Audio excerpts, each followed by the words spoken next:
Делим вопросом Армении, потому что многие люди катаются по миру, не могут они жить там, где все запрещено и ничего не работает. Те, кто реализуется, цвет нации, по крайней мере из России, ну и другие страны, конечно же, спасая свои жизни, пока цвету нации не выжить в России, соответственно, там остается не цвет, а не цвет, он тоже не тихий.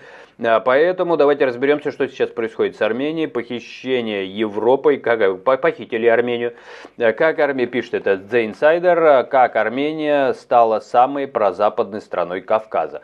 Вот даже любопытно, хотя вроде как она такая, да, вот с этой точки зрения она была самая отстающая, не хочется слово применять. Ну, короче говоря, да, более такая прозападная была Грузия, там в Грузии люди ходят, все, везде флаги Евросоюза.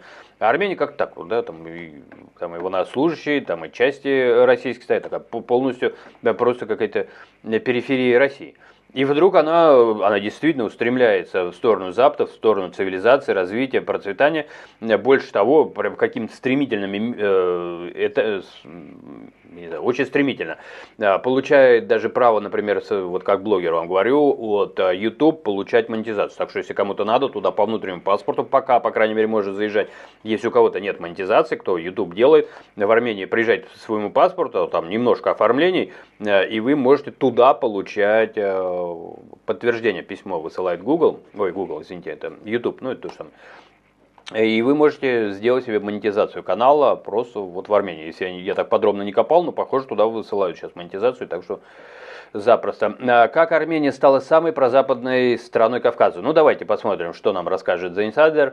Еще недавно главным союзником и партнером ЕС на Кавказе считалась Грузия, безусловно. Но кардинальный политический разворот в Тбилиси, это война 2020 года в Нагорном Карабахе и последующие события в корне перекроили геополитические реалии в регионе. В марте 2025 года Армения приняла специальный закон о начале процесса вступления в ЕС. Обычно это долго, но сам факт очень дорого стоит. 4 и 5 мая этого года в Ереван съехались лидеры порядка 40 стран и политическое руководство ЕС, чтобы провести саммит Европейского политического сообщества и первый в истории саммит ЕС-Армения. В Ереване понимают, что Москва будет вставлять палки в колеса, обязательно будет, конечно, но курс на интеграцию с ЕС поддерживают 3/4 населения, так что, похоже, свой стратегический выбор страна уже сделала. Ну, у меня свой на это взгляд. Я вообще считаю, что страны Кавказа должны между собой объединяться, ну, это какая-то фантастическая мечта. Если бы писал какую-то по полуфантастику, наверное, альтернативной истории, я бы что-то такое придумал.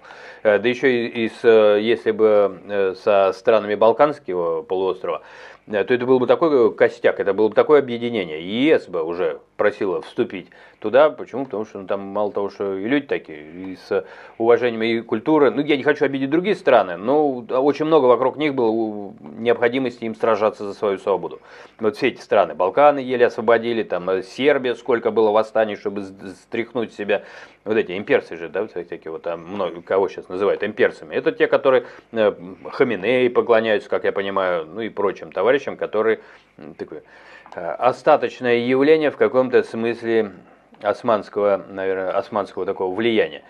Вот, но тем не менее, вот эти страны, как бы их не обливали грязью, они много что прошли, они умеют и свои культурные ценности, наследие беречь, и умеют добиваться этой самой свободы. Еще бы им научиться договариваться, вот единственное, к чему я веду, и было бы, конечно, здорово. Я бы первый стоял в очереди за визой, за ВНЖ, и дай-то бог, чтобы все развивалось.